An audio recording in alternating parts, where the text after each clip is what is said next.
முன்பு ஒரு காலத்துல ராமாபுரம் அப்படிங்கிற ஊர்ல ராஜுங்கிற சின்ன பையன் இருந்தான். அவன் புத்திசாலி, தைரியசாலியும் கூட. அந்த ஊருக்கு பக்கத்திலேயே ஒரு காடு இருந்துச்சு. அதுல கொஞ்சம் பேய்கள் இருந்தது. அந்த காட்டுக்கு யார் போனாலும் திரும்ப வரவே மாட்டாங்க. ஒரு நாள் ராஜு அவங்க அம்மாட்ட, அம்மா, நான் வெளிய விளையாடிட்டு இருக்கும்போது எல்லாரும் காட்டுல பேய் இருக்குன்னு சொல்றாங்க, நிஜமாமா? ராஜு, நீ எப்பவுமே நம்ம ஊருக்கு பக்கத்துல இருக்க காட்டுக்கு போக கூடாது. அங்க பேய்கள் இருக்கிறது உண்மைதான். அது மட்டும் இல்ல, என்கிட்ட சொல்லாம வெளியே போக கூடாது. அம்மா, ஆனா எனக்கு அதுங்கள பாக்கணுமே. அத கேட்ட உடனே ராஜுவோட அம்மா அதிர்ச்சி ஆயிட்டா. என்னடா ராஜு, உனக்கு இந்த மாதிரி எண்ணம்லாம் எப்படி வருது? அங்க போறவங்க திரும்ப வரமாட்டாங்க, தெரியுமா? இந்த மாதிரி எல்லாம் நினைக்காத. ஆனா ராஜுவுக்கு காட்டுக்கு போகணுங்கிற ஆசை நாளுக்கு நாள் அதிகமாச்சு. என்னைக்காவது ஒரு நாள் காட்டுக்கு போயே ஆகணும் அப்படின்னு நினைச்சான். அப்படியே கொஞ்சம் வருஷம் போச்சு.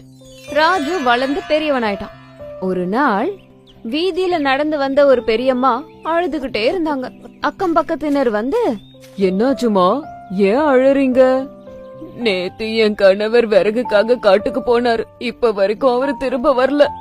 என்ன நடந்துச்சுன்னு தெரியல, பயமா இருக்கு.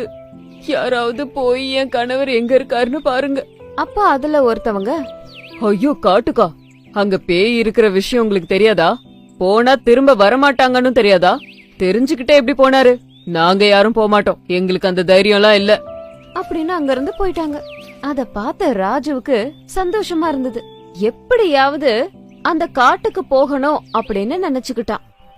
அன்னைக்கு ராத்திரி தன்னோட மனசுல, அம்மா கிட்ட சொன்னா அம்மா விட மாட்டாங்க, நாளைக்கு எப்படியாவது காட்டுக்குள்ள போனோம் அப்படின்னு யோசிச்சு விடியறதுக்கு முன்னாடியே காட்டுக்கு போனான்.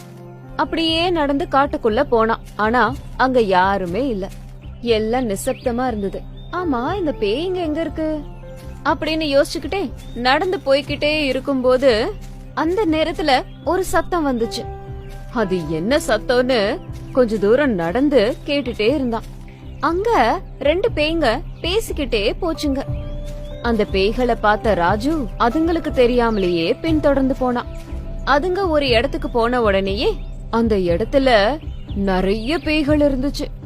அத பார்த்து ராஜு கூட பயந்துட்டான். இன்னொரு விஷயம் என்னன்னா, அந்த அடவுக்குள்ள